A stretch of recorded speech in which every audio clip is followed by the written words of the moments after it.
last time we left Joseph reflecting on the crisis situation he was in, being engaged to a girl that he trusted and then discovering all of a sudden that she was pregnant while he never slept with her, and having heard a strange story that was never heard before, how she said that the Holy Spirit had covered her and she became pregnant. He loved her, he still loved her, he still cared for her, but he just didn't know what to do. And we saw that he took time to reflect. And while he was talking to no one about it, while he was thinking hard and praying, he had a dream. And we will see later that Joseph was led through dreams by God. So this was the first, but it was not the last. Now, he dreamt, and in his dreams, God came and told him, first of all, don't fear. And that is something that is a recurrent message from God, not only to Joseph, but to all of us.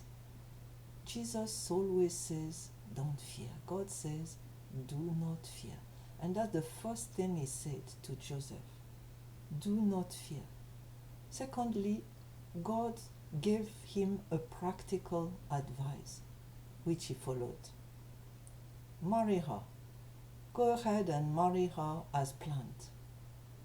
And that meant that Joseph would have to face the public anger, the family blame, because surely the family wouldn't blame Joseph.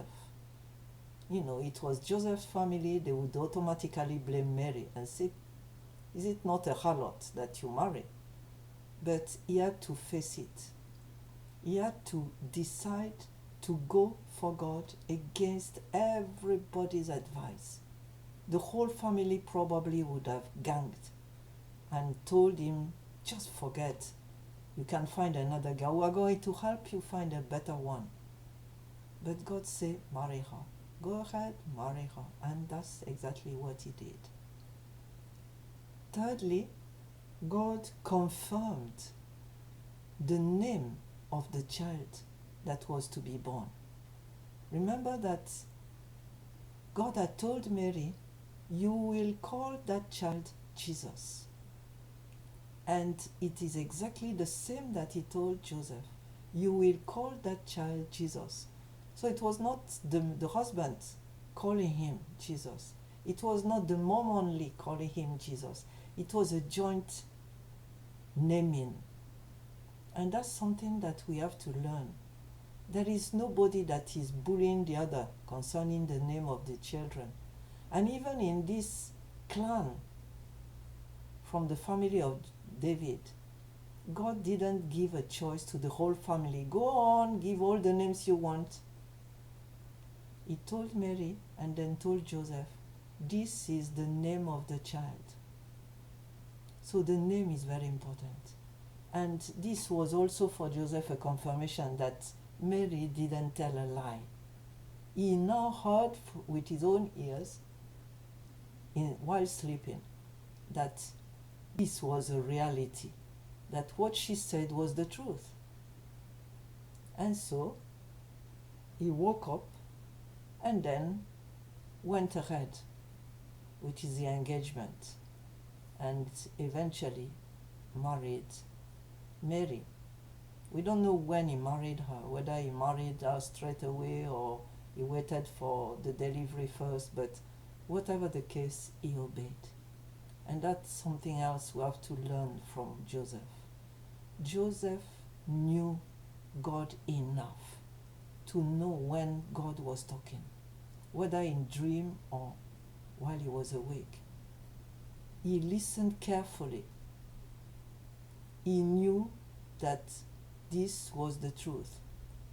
And he just not only did know, and he might have told Mary, well, Actually, God revealed this to me, but he went ahead and took a major decision to keep Mary, who was already pregnant, and went ahead as if nothing has happened. He protected her from public anger, wrath, and possibly stoning. He stood alone for her. And that is a remarkable model for all the husbands ever since. A husband is someone that is protective of his wife and family, somebody that can stand the test, whatever it is, and refuse to listen here and there, follow his family, or he stood his ground on his own. He didn't mind the family.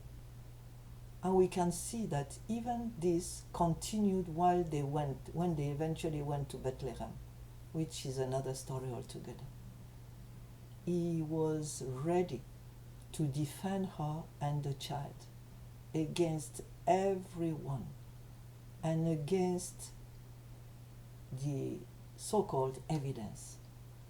This is living and walking by faith, honoring God. Let this be a model to us.